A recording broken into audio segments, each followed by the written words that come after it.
मंगरू जरा इन खाली बर्तनों की तरफ भी अपनी नजर डालो। आखिर कब तक हम सिर्फ उम्मीदों के सहारे जिंदा रहेंगे? पूरे गांव में हमारी ही ऐसी बदकिस्मत चौखट है जहां महीने के 15 दिन चूल्हा सिर्फ राख उगलने के लिए जलता है। पड़ोस की स्त्रियां नए कपड़ों और गहनों की बातें करती हैं और मैं यहाँ सिर्फ 2 वक्त की रोटी के लिए तरसती रहती हूँ। धनिया, तुम जानती हो कि मैं मेहनत करने में कोई कसर नहीं छोड़ता। सुबह सूरज निकलने से पहले जंगल जाता हूँ और शाम ढले भारी बोझ उठाकर लौटता हूँ। लकड़ी काटना ही मेरा पुरखों का हुनर है और इसी से हमारा गुजारा चलता है। वक्त बुरा है, मैं मानता हूँ, पर मेहनत का फल कभी ना कभी तो मिलता ही है। तुम चिंता मत करो, मैं आज जंगल के उस हिस्से में जाऊंगा जहाँ की लकड़ियाँ शहर के बाजार में ऊंचे दामों पर बिकती हैं। बस तुम थोड़ा धैर्य रखो, भगवान सब ठीक कर देगा। धैर्य? पिछले 10 सालों से मैं धैर्य का ही घूंट पीकर जी रही हूँ। आपकी यह बातें अब मुझे दिलासा नहीं बल्कि जख्म देती हैं।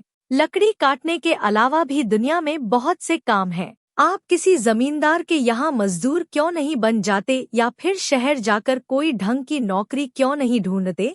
लकड़ी काटकर आप सिर्फ अपना कंधा तोड़ रहे हैं, गरीबी ही नहीं, मैं अब इस भूख को भी बर्दाश्त नहीं कर सकती। मुझे बस इतना चाहिए कि कम से कम हम दोनों रात को चैन की नींद सो सके, बिना इस डर के कि कल सुबह क्या खाएंगे। ठीक है धनिया, अगर तुम्हें लगता है कि यह काम हमारे लिए काफी नहीं है तो मैं आज से ही दूसरे काम की तलाश शुरू कर दूंगा। मैं लकड़ियां काटने के साथ साथ गांव के जमींदार से भी बात करूंगा कि क्या उनके पास मेरे लिए कोई और काम है। मैं नहीं चाहता कि तुम्हारी आंखों में कभी भी दुखों के बादल छाएं। मैं वादा करता हूं कि मैं हार नहीं मानूंगा। बस आज का दिन किसी तरह काट लो। शाम को जब मैं लौटूंगा तो शायद कोई अच्छी खबर लेकर आऊं। अब मुस्कुरा दो, तुम्हारी मुस्कान ही मेरी असली पूंजी है। तभी अचानक दरवाजे पर हल्की सी दस्तक हुई। केशव उठा और बाहर गया। दरवाजे पर एक बूढ़ा साधु खड़ा था। चेहरा शांत, आंखें तेजस्वी, लेकिन शरीर बेहद कमजोर। बेटा, क्या इस प्यासे राही को थोड़ा सा शीतल जल मिल सकता है? मैं मीलों का सफर तय करके आ रहा हूँ और अब मेरी देह मेरा साथ नहीं दे रही। कंठ सूख गया है और पैरों में छाले पड़ गए हैं। अगर तुम्हारे पास थोड़ा सा अन्न भी हो तो इस बूढ़े को दान कर दो। मुझे किसी राजसी भोग की इच्छा नहीं है, बस एक निवाला मिल जाए ताकि अपनी यात्रा जारी रख सकूं। ईश्वर तुम्हारी सेवा को स्वीकार करेगा और तुम्हारे घर के भंडार हमेशा भरे रहेंगे। प्रणाम महात्मा जी, आपका मेरे द्वार पर आना मेरा सौभाग्य है, लेकिन मैं आपको किस मुंह से बताऊं कि मेरे पास आपको खिलाने के लिए एक दाना भी नहीं है। हम खुद पिछले कई दिनों से भूखे हैं। मेरी कुटिया में केवल खाली बर्तन और गरीबी का डेरा है। लेकिन हाँ, मैं आपको प्यासा नहीं जाने दूंगा। मैं अभी अंदर से ठंडा जल लेकर आता हूँ। भोजन ना दे पाने का मुझे बहुत दुख है, कृपया मुझे क्षमा कर दीजिएगा। पुत्र, दुखी मत हो। दान देने के लिए धन की नहीं, मन की जरूरत होती है। तुम्हारी आंखों में जो करुणा है वह किसी भी 56 भोग से कहीं अधिक तृप्ति देने वाली है। तुम जल ले आओ, वही मेरे लिए अमृत के समान होगा। इंसान की असलियत उसके अभाव में ही पता चलती है और तुमने अभाव में होकर भी अतिथि सत्कार का धर्म निभाया है। जाओ बेटा, जल ले आओ। मैं यहीं तुम्हारी प्रतीक्षा कर रहा हूँ। तुम्हारी सादगी ने मेरा मन जीत लिया है। मंगरू ने जैसे ही योगी को जल पिलाया, योगी का चेहरा चमक उठा। उन्होंने प्रसन्न होकर मंगरू को आशीर्वाद दिया। मंगरू, तुम्हारी सेवा भावना से मैं अत्यंत प्रसन्न हूँ। मैं तुम्हें 3 ऐसे वरदान देता हूँ जो साधारण मनुष्यों की पहुँच से बाहर है। तुम जो भी मांगोगे वह सच हो जाएगा, लेकिन याद रहे वरदान का उपयोग सोच समझ करना। धन, वैभव, आयु या शक्ति, तुम कुछ भी मांग सकते हो। अपनी पहली इच्छा बताओ पुत्र। बोलो, तुम्हारी पहली अभिलाषा क्या है? महात्मा जी, आपने मुझे बड़ी परीक्षा में डाल दिया। वैसे तो मुझे बहुत कुछ चाहिए, पर मैं अपनी बुद्धि का प्रयोग करना चाहता हूँ। मेरा पहला वरदान यह है कि मेरी यह कुल्हाड़ी, जिसे मैं अपनी जान से ज्यादा चाहता हूँ, जो भी इसे हाथ लगाए वो मेरी आज्ञा के बिना इसे छोड़ ना पाए, और अगर वह इसे चलाना शुरू करें तो जब तक मैं रुकने को ना कहूँ वो रुक ना सके। क्या आप मुझे ऐसा विचित्र वरदान दे सकते हैं? मुझे लगता है कि यह मेरे बहुत काम आएगी। अजीब मांग है, पर वचन के अनुसार तथास्तु। तुम्हारी कुल्हाड़ी अब तुम्हारी आज्ञा की गुलाम है। अब बिना समय गवाए अपनी दूसरी इच्छा प्रकट करो। याद रखना तुम्हारे पास केवल 2 और मौके बचे हैं। क्या तुम्हें सोने की खदान चाहिए या फिर कोई ऐसा महल जो बादलों को छूता हो? संसार की हर सुख सुविधा तुम्हारे कदमों में हो सकती है। बस एक बार अपने मन की बात कहो और चमत्कार देखो। महाराज, दूसरी इच्छा के लिए मैं इस पुरानी लकड़ी की कुर्सी को चुनता हूँ। मैं चाहता हूँ कि जो कोई भी इस कुर्सी पर एक बार बैठ जाए वो मेरी अनुमति के बिना यहाँ से हिल तक ना सके। वो इस कुर्सी से ऐसा चिपक जाए जैसे पत्थर पर लकीर। चाहे कोई कितना भी बलवान क्यों ना हो, मेरी मर्जी के बिना उसका उठना नामुमकिन हो जाए। बस यही मेरी दूसरी विनती है। मुझे विश्वास है कि आप मेरी इस इच्छा को भी पूरा करेंगे। तुम्हारी सोच किसी आम आदमी जैसी नहीं है मंगरू। यह वरदान भी तुम्हें दिया। अब आखिरी और तीसरी इच्छा की बारी है। सोच लो, क्या तुम अपनी गरीबी हमेशा के लिए खत्म नहीं करना चाहोगे? क्या तुम्हें अपने लिए लंबी आयु यानी रोगी काया नहीं चाहिए? यह अंतिम अवसर है। इसके बाद मैं अदृश्य हो जाऊंगा और फिर कभी नहीं मिलूंगा। अपनी तीसरी इच्छा मांगो और अपने भाग्य का फैसला खुद करो। महात्मा जी, तीसरी इच्छा के रूप में मैं चाहता हूँ कि मेरा यह जो पुराना थैला है, इसके भीतर मैं जो कुछ भी डाल दूं, चाहे वह कोई वस्तु हो, सोना हो या कोई जीवित प्राणी, उसे मेरे अलावा कोई और बाहर ना निकाल सके। वो उस थैले की गहराई में तब तक कैद रहे जब तक मैं खुद उसे आजाद ना करूं। यही मेरी अंतिम मांग है। तुम्हारी सोच किसी आम आदमी जैसी नहीं है मंगरू। तुम्हारी विचित्र मांगे है, पर वचन के अनुसार तथास्तु। तुम्हारी तीनों मांगे पूरी हुई।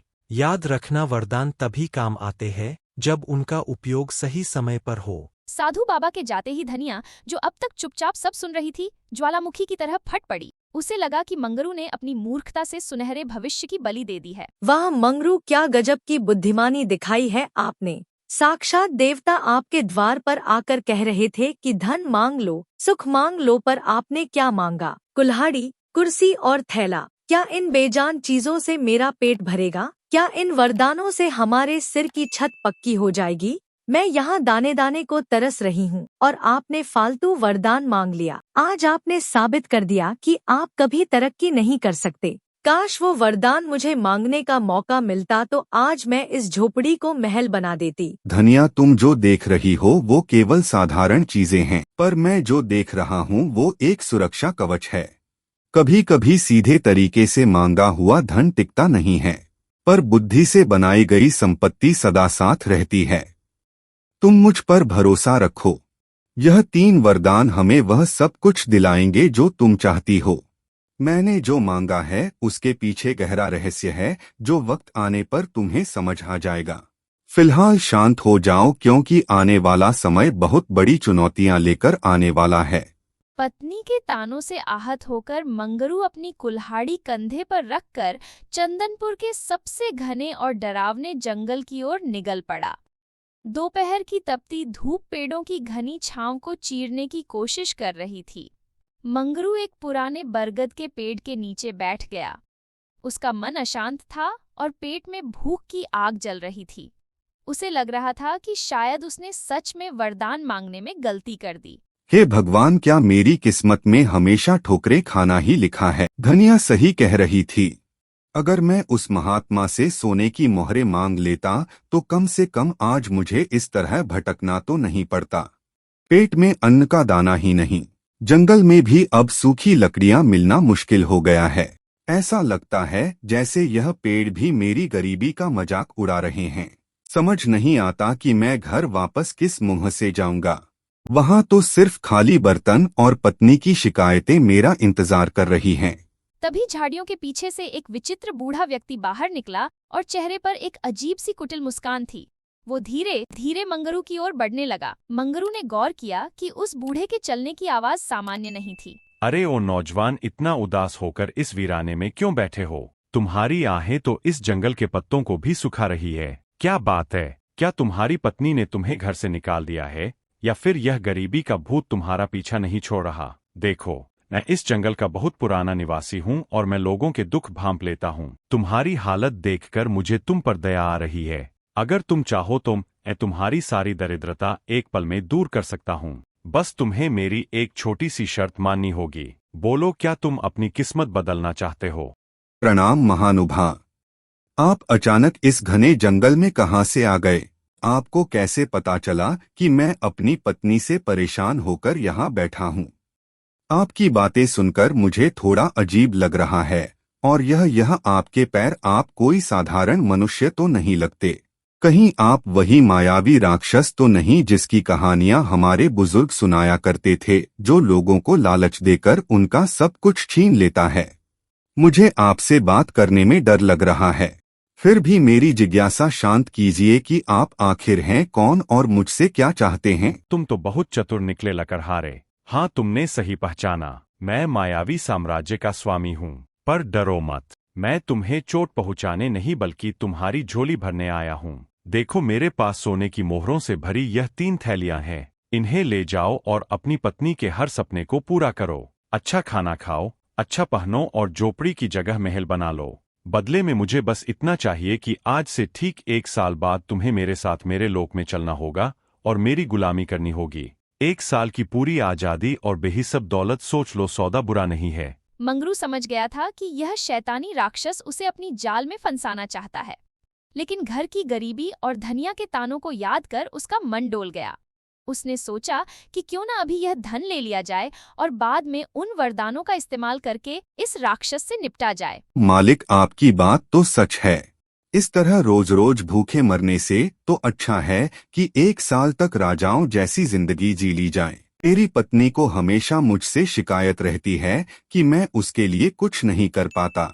कम से कम इन मोहरों से उसे 1 साल की खुशियां तो मिल पाएंगी। पर मुझे डर है कि 1 साल बाद जब आप मुझे लेने आएंगे तो मेरी पत्नी और बच्चों का क्या होगा? खैर, जो होगा सो देखा जाएगा। मैं आपके सौदे के लिए तैयार हूँ। मुझे वह सोने की थैलियां दे दीजिए ताकि मैं अपनी बदहाली को दूर कर सकूं और 1 साल बाद मैं आपके साथ चलने का वादा करता हूँ।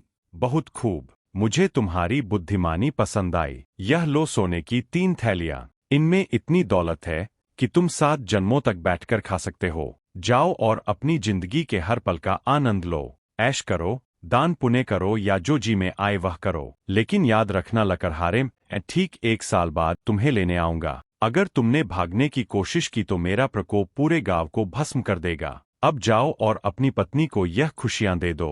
हमारी मुलाकात अब 1 साल बाद होगी। तब तक के लिए विदा। मंगरू भारी मन और भारी थैलियों के साथ घर लौटा। उसने रास्ते से ढेर सारी मिठाइयाँ, फल और नए कपड़े खरीदे। धनिया, ओ धनिया, देखो मैं तुम्हारे लिए क्या लाया हूँ। अब तुम्हें कभी भूखा नहीं सोना पड़ेगा और ना ही उन फटे हुए कपड़ों में रहना होगा। देखो, मैं बाजार से तुम्हारे लिए रेशमी वस्त्र और सबसे बढ़िया पकवान लाया हूँ। और यह देखो, सोने की मोहरों से भरी थैलियाँ। अब हम इस पुरानी कुटिया को तोड़कर एक आलीशान मकान बनाएंगे।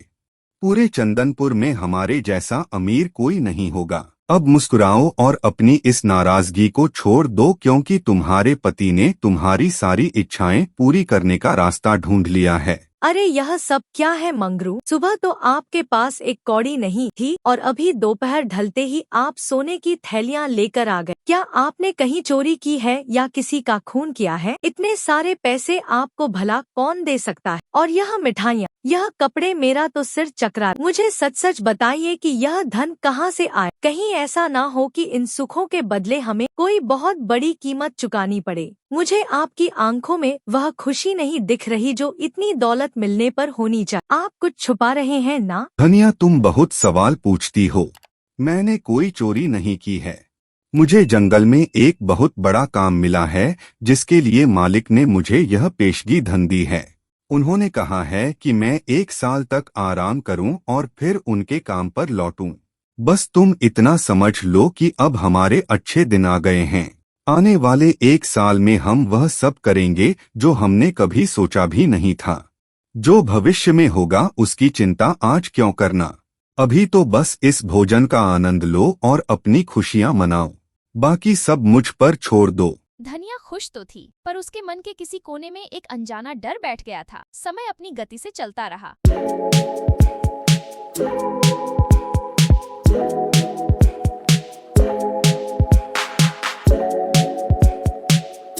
मंगरू, आज साल का आखिरी दिन है और आप सुबह से पागलों की तरह इस पुरानी कुल्हाड़ी को DKHE रहे हैं। मुझे सच सच बताइए, वो मालिक कौन है जिसने आपको इतना धन दिया? हमारे पास अब सोने की कमी नहीं है, फिर भी आप इस फटी पुरानी कुल्हाड़ी और लकड़ी की बेकार कुर्सी को अपनी जान से ज्यादा संभाल कर रखते हैं। और आज वो आपको कहाँ ले जाने वाला है? आपकी चुप्पी मुझे अंदर ही अंदर खाए जा रही है। क्या हम हमेशा के लिए जुदा होने वाले हैं? अगर ऐसा है तो मुझे यह धन दौलत नहीं चाहिए, मुझे बस अपने पति का साथ चाहिए। क्या आप मुझ पर इतना भी भरोसा नहीं करते कि अपनी परेशानी मुझे बता सके? धनिया, तुम व्यर्थ ही घबरा रही हो।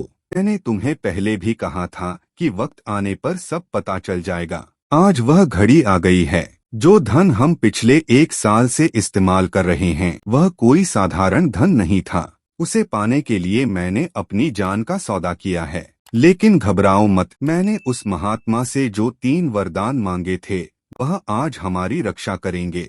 तुम बस इतना करो कि जब वह अतिथि यहाँ आए तो तुम घर के अंदर हाय रहना और चाहे जो हो जाए बाहर मत आना। आज मैं दिखा दूंगा कि एक साधारण इंसान की बुद्धि बड़े से बड़े मायावी को कैसे परास्त कर सकती है। बस मुझ पर विश्वास रखो और प्रार्थना करो। वो बूढ़ा साधु अब अपने असली रूप में था, एक भीमकाय राक्षस जिसकी लंबी सींगें थी और आंखों से अंगारे बरस रहे थे। हाँ लकड़हारे, समय समाप्त हुआ। देखो, मैं अपना वादा निभाने आ गया हूँ। तुमने 1 साल तक मेरे धन पर खूब ऐश की, अच्छे पकवान खाए, पर अब भुगतान का समय है। चलो अपनी यह कुल्हाड़ी उठाओ और मेरे पीछे पीछे मेरे नरक लोक की ओर चलो। वहां तुम्हें अनंत काल तक मेरी गुलामी करनी होगी। अब देर मत करो, मेरी भूख बढ़ रही है और मुझे इंसानों को तरपाने में बड़ा मजा आता है। क्या तुम तैयार हो अपने मालिक के साथ चलने के लिए, या फिर मुझे तुम्हें घसीट कर ले जाना पड़ेगा?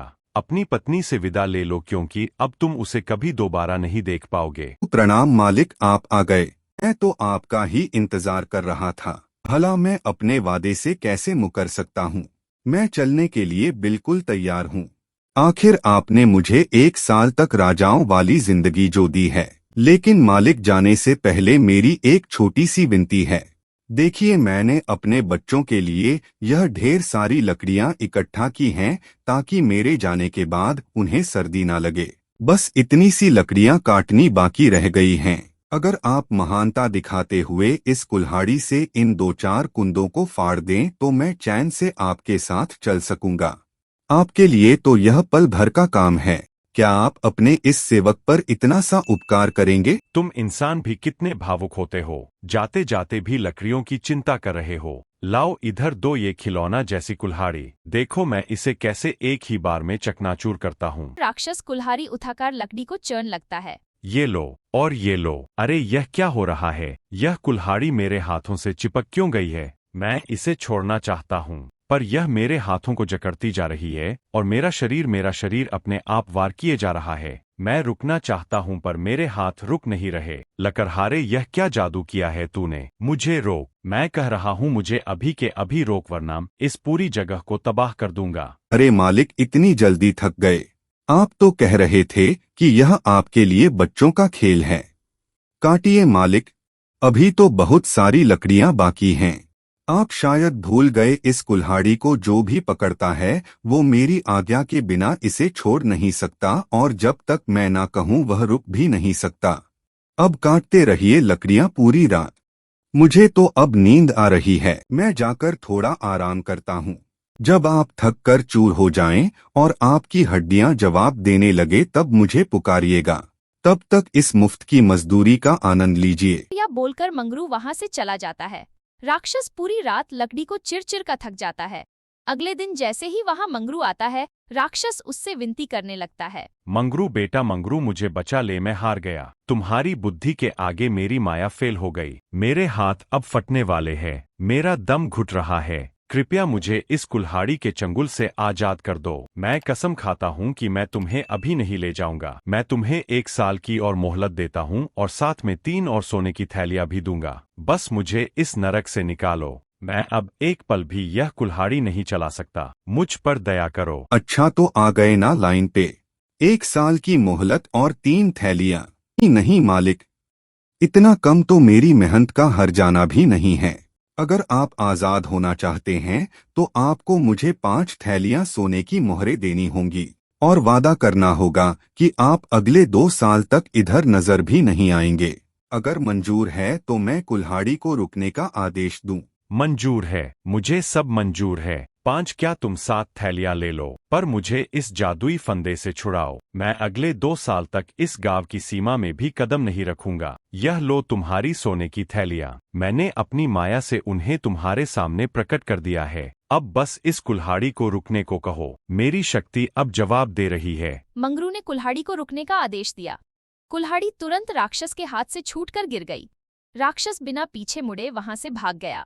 समय का पहिया अपनी गति से चलता रहा और देखते ही देखते 2 साल का लंबा अरसा बीत गया।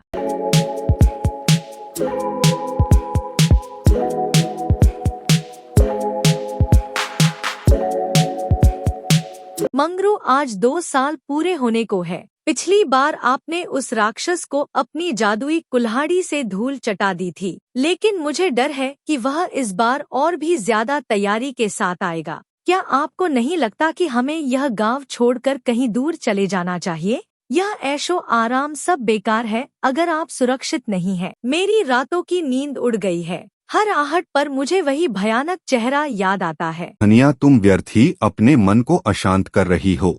भय शत्रु की सबसे बड़ी शक्ति होती है और मैं उसे यह शक्ति नहीं देना चाहता। मैंने उन महात्मा से जो वरदान मांगे थे वह केवल खिलौने नहीं थे बल्कि आत्मरक्षा के अचूक अस्त्र थे। आज की शाम हमारे लिए एक नई परीक्षा है और मैं इसके लिए पूरी तरह तैयार हूँ। ओ लकड़हारे, बाहर निकल। आज 2 साल पूरे हो गए हैं और तेरा काल द्वार पर खड़ा है। तूने पिछली बार मुझे अपनी उस घटिया कुल्हाड़ी से बेवकूफ बनाया था, लेकिन याद रखना कि एक ही चाल 2 बार काम नहीं आती। इस बार मैं ना तो तेरी किसी चीज को हाथ लगाऊंगा और ना ही तेरी बातों में आऊंगा।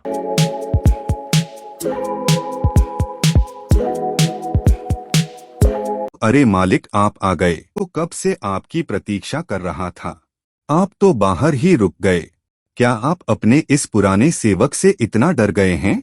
देखिए, मैं तो चलने के लिए बिल्कुल तैयार खड़ा हूँ। पिछली बार जो हुआ उसके लिए मैं आपसे क्षमा चाहता हूँ। वह तो बस एक मजाक था। आप इतनी दूर से थके हारे आए होंगे, कम से कम थोड़ा विश्राम तो कर लीजिए। देखिए, मैंने आपके स्वागत के लिए अपनी सबसे आरामदायक कुर्सी रखी है। बस 5 मिनट यहाँ बैठिए। मैं अपनी पत्नी से विदा लेकर और अपना थोड़ा सामान समेटकर तुरंत आपके साथ चलता हूँ। राक्षस मंगरू की बात सुनकर सोच में पड़ गया। उसे लगा कि मंगरू शायद हार मान चुका है। उसने चारों तरफ देखा। वहां ना तो कोई कुल्हाड़ी थी और ना ही कोई हथियार। आंगन के बीचों बीच बस एक साधारण सी लकड़ी की कुर्सी रखी थी। अपनी थकान और मंगरू की विनम्रता को देखते हुए राक्षस ने सोचा कि थोड़ा आराम करने में कोई बुराई नहीं है। लगता है तुझे अब अपनी असलियत समझ आ गई है। अच्छा है कि तूने सरेंडर कर दिया, वरना मैं आज बहुत गुस्से में था। खैर, तू कहता है तो मैं 5 मिनट यहाँ बैठ जाता हूँ, पर याद रखना अगर तूने कोई चालाकी की तो तेरा अंजाम बहुत बुरा होगा। राक्षस कुर्सी पर बैठ जाता है। यह कुर्सी तो सच में बहुत आरामदायक है। अब जा जल्दी से अपना सामान ले आ और अपनी पत्नी को आखिरी बार देख ले। मैं यहाँ बैठ के तेरा इंतजार कर रहा हूँ। अरे मालिक, आपको कुर्सी पसंद आई, यह जानकर मुझे बहुत प्रसन्नता हुई।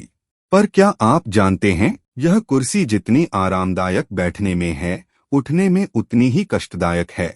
जरा कोशिश तो कीजिए उठने की। क्या हुआ मालिक, आप तो हटने का नाम ही नहीं ले रहे। लगता है आप मेरी इस तुच्छ कुर्सी के प्यार में पड़ गए हैं। मैंने आपको बताया नहीं था कि जो भी इस कुर्सी पर एक बार विराजमान हो जाता है वो मेरी आज्ञा के बिना यहाँ से हिल तक नहीं सकता। राक्षस ने पूरी ताकत लगा दी। उसने जोर जोर से चिल्लाया और अपनी मायावी शक्तियों का उपयोग किया, पर वो कुर्सी से टस से मस ना हुआ। ऐसा लग रहा था जैसे वो कुर्सी का ही एक हिस्सा बन गया हो। वो जितना जोर लगाता कुर्सी उसे उतना ही कसकर जकड़ लेती। हार मानकर वो फिर से गिड़गिड़ाने लगा। मंगरू, ये तूने फिर से मेरे साथ क्या किया? मुझे छोड़ दे। मैं इस कुर्सी से चिपक गया हूँ। मेरी हड्डियां चटक रही है। मुझे लगा था तू सुधर गया होगा, पर तू तो पहले से भी ज्यादा खतरनाक निकला। मुझे इस कैद से आजाद कर दे। मैं वादा करता हूँ कि मैं तुझे कभी अपने लोक नहीं ले जाऊंगा। मुझे बहुत दर्द हो रहा है लकड़हारे। क्या तुझे मुझ पर दया नहीं आती? मैं कसम खाता हूँ कि मैं फिर कभी इधर नहीं आऊंगा। बस मुझे इस लकड़ी के शैतान से अलग कर दे। दया, आप एक राक्षस होकर दया की बात कर रहे हैं? आप तो मुझे खत्म करने आए थे। देखिए मालिक, मैं कोई बुरा इंसान नहीं हूँ, पर मैं अपनी सुरक्षा करना जानता हूँ। अगर आप आजाद होना चाहते हैं तो पिछली बार से दुगनी कीमत चुकानी होगी। मुझे 10 थैलियां सोने की मोहरें चाहिए, और इस बार आपको वादा करना होगा कि आप अगले 5 सालों तक इस इलाके की तरफ मुड़कर भी नहीं देखेंगे। अगर आपको यह सौदा मंजूर है तो कहिए। मंजूर है, मुझे सब मंजूर है। 10 क्या, मैं तुझे 20 थैलियां दूंगा। बस मुझे यहाँ से उठा। मैं वचन देता हूँ कि अगले 5 सालों तक मैं तेरे गांव की परछाई से भी दूर रहूंगा। तेरी बुद्धि के आगे मैं नतमस्तक हूँ। यह ले तेरा धन। अब बस अपनी इस जादुई कुर्सी को हुक्म दे कि वह मुझे छोड़ दे। मैं अब एक पल भी यहाँ नहीं रुकना चाहता। मुझे जाने दे मंगरू। मैं फिर कभी तुझे चुनौती देने की भूल नहीं करूंगा। मंगरू ने जैसे ही आजाद कहा, राक्षस स्प्रिंग की तरह कुर्सी से उछला और बिना पीछे देखे भाग निकला। उसके बाद राक्षस कभी वापस नहीं आया। मंगरू उस धन से गांव का सबसे अमीर आदमी बन गया था, और इस तरह मंगरू ने अपनी सादगी और बुद्धिमत्ता से एक महाबली राक्षस को धूल चटा दी। अगर आपको यह कहानी पसंद आई हो तो लाइक करें, अपने दोस्तों के साथ शेयर करें और अपनी राय कमेंट में बताएं। आपका साथ हाय हमें और भी मजेदार और प्रेरणादायक कहानियाँ लाने की ताकत देता है। तो सब्सक्राइब करके हमें और ज्यादा मेहनत करने का हौसला दें। Thanks for watching.